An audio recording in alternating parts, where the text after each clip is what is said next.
Oh my God, this chocolate is so good. Oh, oh, mmm, mmm. Chocolate, chocolate, chocolate. I love chocolate. Mm-hmm.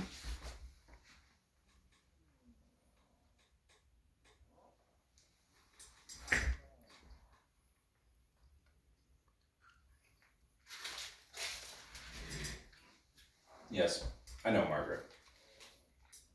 I know we're not supposed to eat chocolate right now. I know we're trying to get slim and trim for the wedding. I'm doing the best I can. Oh, hey guys. Didn't realize we were filming there. Margaret's not actually mad at me for eating a chocolate bar. But since you're here, and since I'm eating chocolate, we might as well talk about correlation. The more chocolate bars that I ate, the more I would weigh. That's just a fact. As my chocolate bar intake increased, my weight would also increase. That's called correlation.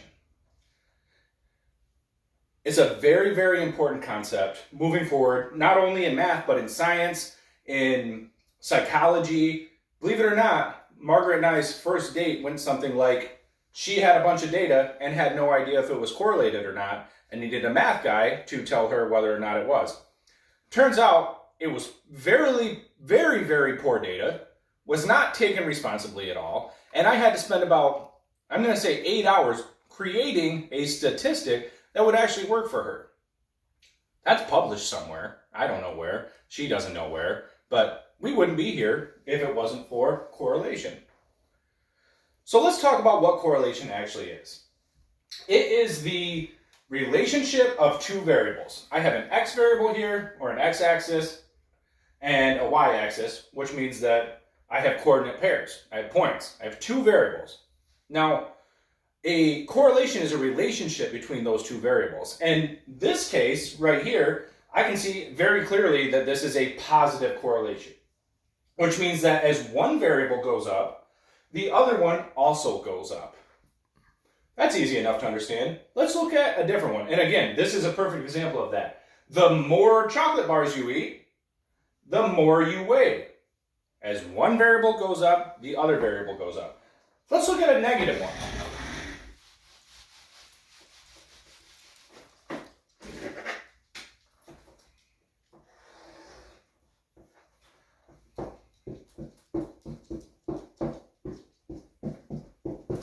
Okay, here's another data set with a negative correlation.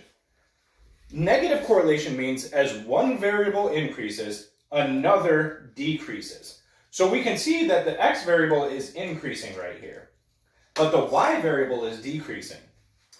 You know where I'm going with this. This is a graph of Mr. Fleckke's hair. Age, hair.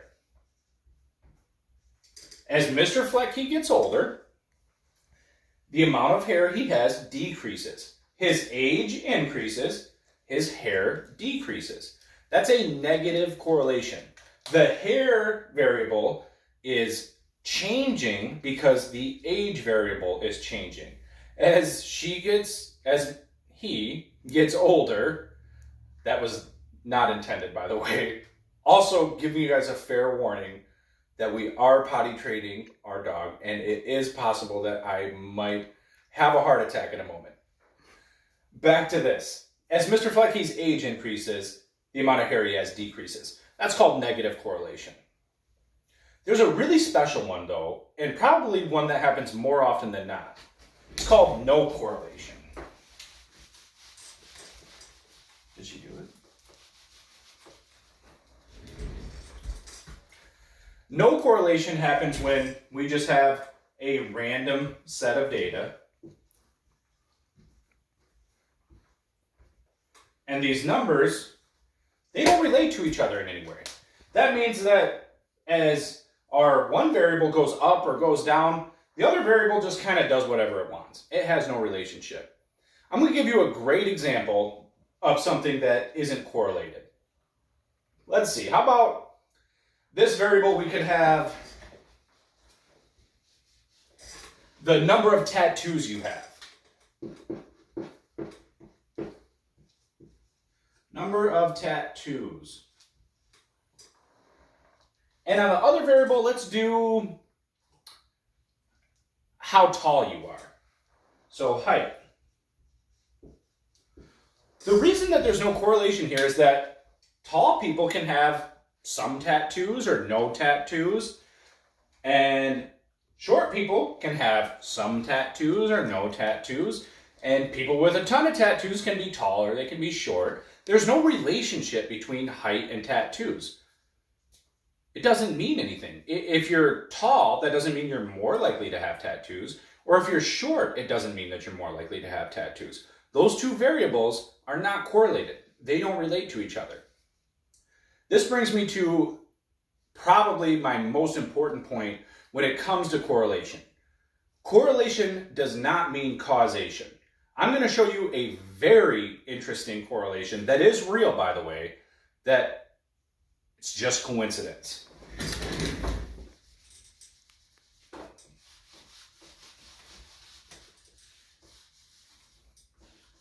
So on my x variable, I'm going to have amount of ice cream eaten.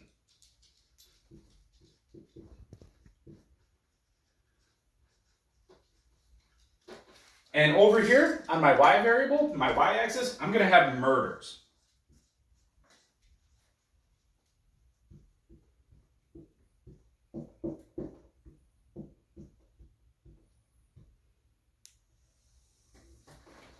So believe it or not, and this is overly exaggerated, but believe it or not, there's actually a statistical relationship between how many ice cream cones are being sold in a given time period and how many murders are in that time period.